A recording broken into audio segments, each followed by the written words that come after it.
ศาลประชาชนภาคกลางได้จัดกงประชุมสัมมนาวิทยาศาสตร์เฉลิมฉลองวันสั่งตั้งพรรคประชาชนปฏิวัติลาวครบรอบ 70 ปี ภายใต้หัวข้อ 70 ปี ภายใต้การนำพาของพรรคอันมีเกียรติสง่ากองประชุมจัดขึ้นในวันที่25 เมษายน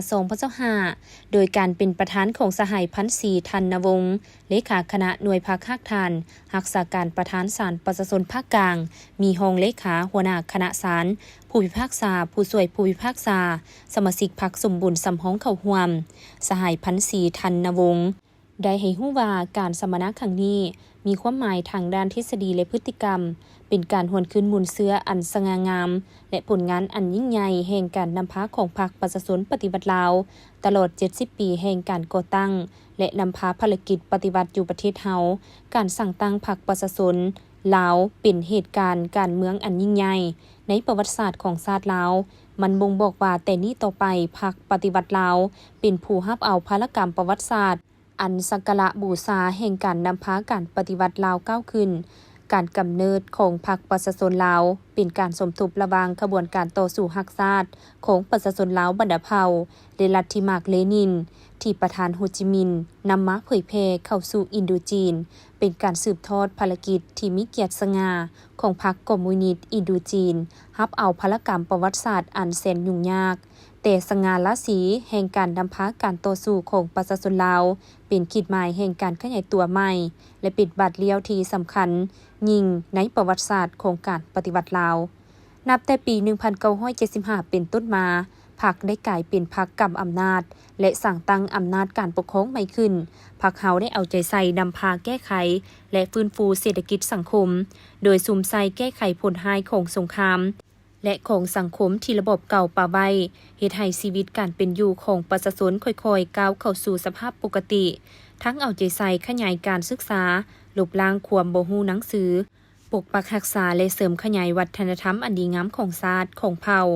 มีผลสำเร็จเป็นเก่าๆสืบต่อนำพาจัดตั้งปฏิบัติแผนพัฒนาเศรษฐกิจสังคม5 ปีครั้งที่1สำเร็จโดยพื้นฐานอันได้ประกอบส่วนสร้างปฐมปัจจัยและเงื่อนไขสะดวกให้แก่การสืบต่อก้าวขึ้นของประเทศชาติในระยะต้นแห่งการปกปักรักษาและสร้างสรรค์ประเทศชาติพรรคเฮาได้ถือสำคัญเอาใจใส่ต่อเวียกงานการก่อสร้างพรรคและวางหน้าที่ทิศน้ำของการก่อสร้างพรรคในระยะใหม่ออกพรรคได้เอาใจใส่ปรับปรุงตนเองให้นักแน่นเข้มแข็งในทุกด้านการเมืองแนวคิดการจัดตั้งแบบแผนวิธีนำพาการกวดกาคุ้มครองป้องกันพรรคและได้สร้างการหันเปลี่ยนอย่างแข็งแรงลึกซึ้งหอบด้านเกี่ยวกับเวียกงานพนักงานในระยะใหม่ในกองประชุมบรรดาผู้เข้าร่วมยังได้รับฟังการนำเสนอหัวข้อเกี่ยวกับการกำเนิดของพรรคประชาชนลาวเป็นบัตรเลี้ยวประวัติศาสตร์ตัดสินชัยชนะของการปฏิวัติลาวพรรคประชาชนปฏิวัติลาวนำพาภารกิจปลดปล่อยชาติอย่างสมบูรณ์พรรคก่อสร้างปรับปรุงตนเองอย่างบ่หยุดยั้งเพื่อรับประกันชัยชนะของการปฏิวัติแต่ละระยะพรรคนำพาสร้างรัฐของประชาชนโดยประชาชนและเพื่อประชาชนพรรคนำพาพัฒนาเศรษฐกิจการตลาดตามทิศสังคมนิยมพรรคนำพาพัฒนาวัฒนธรรมสังคมเพื่อความอยู่ดีกินดีของประชาชนลาวบรรดาเผ่า